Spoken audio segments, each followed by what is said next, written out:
Welcome to PH Insight. Know the force behind the flag. Whether it's warships, fighter jets, or the next big defense move. If it matters to Philippine security, it's here. The debate surrounding the Philippines' multi-role fighter, MRF, program is far from over. After the initial spotlight on Lockheed Martin's F-16V Block 70 Fighting Falcon, new questions and deeper discussions have emerged. This is no surprise. The decision is one of the most consequential defense choices the country will make in decades.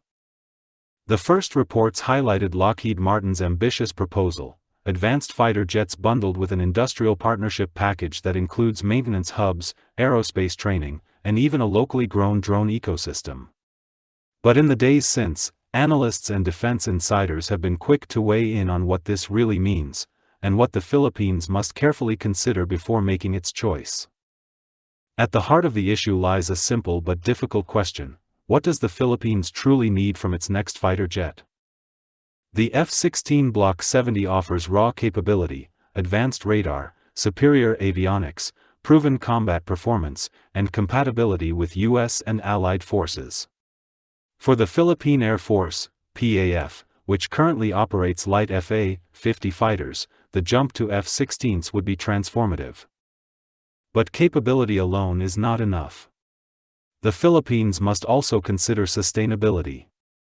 Fighter jets are not one-time purchases; they demand decades of funding for operations, spare parts, upgrades, and pilot training.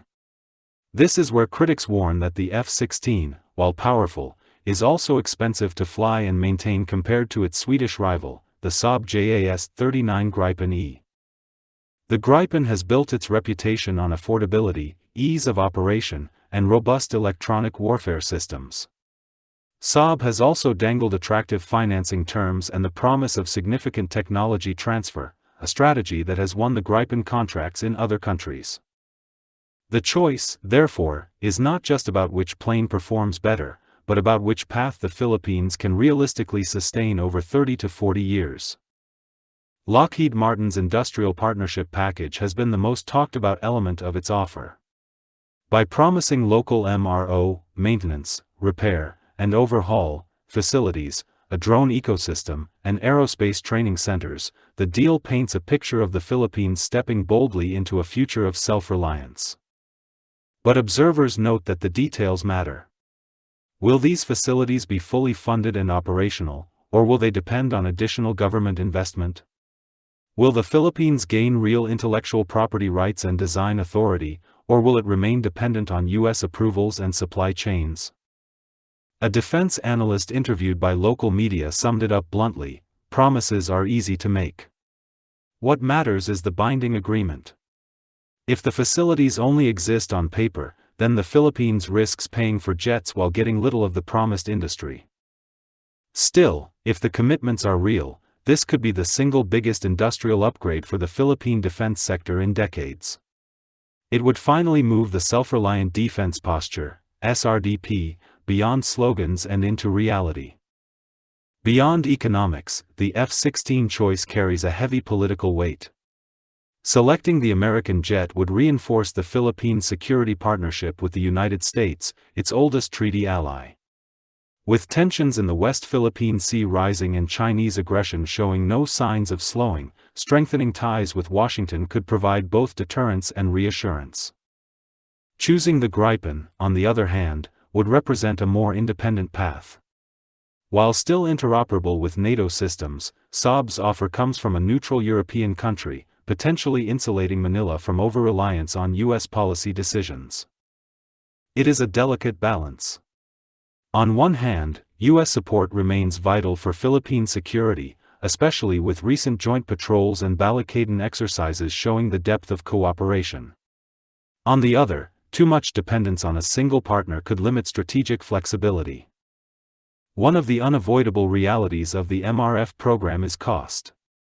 The Philippines does not have unlimited defense funds, and the F-16 is known to be one of the more expensive fighters to operate. Industry estimates suggest the F-16 costs between $25,000 to $30,000 per flight hour, while the Gripen E's costs are significantly lower, reportedly around $7,000 to $10,000 per flight hour. Over decades of service, this difference could add up to billions of pesos in operating expenses. This is why some voices within the defense community argue that the Philippines should not just look at acquisition costs, but at the total life cycle cost of whichever fighter it selects. Adding complexity to the debate is the South Korean KF-21 Boramae, a next-generation fighter currently under development by Korea Aerospace Industries, KAI. With the Philippines already operating Korean-built FA-50s, many observers believe the KF-21 could eventually become a natural choice for Manila. However, the KF-21 is not yet in mass production, and export deliveries are still years away. For a country that urgently needs new fighters to secure its skies today, waiting for the Boramae may not be an option, at least not for this phase of the MRF program. At the end of the day, the Philippines' MRF decision is about more than fighter jets. It is about choosing a long-term partner, a defense philosophy, and a strategic path forward. The F-16 Block 70 represents a continuation of deep U.S.-Philippine defense ties, backed by a bold vision of industrial growth. The Gripen offers a more cost-effective and potentially flexible path, with attractive technology transfer promises. And the KF-21 looms as a future contender once its development matures. Whichever choice Manila makes, the decision will shape not only the Philippine Air Force, but the country's defense posture, economy, and alliances for decades to come. As one retired Air Force officer put it, this is not just about planes. This is about what kind of country we want to be in 20 years, dependent or self-reliant, follower or innovator.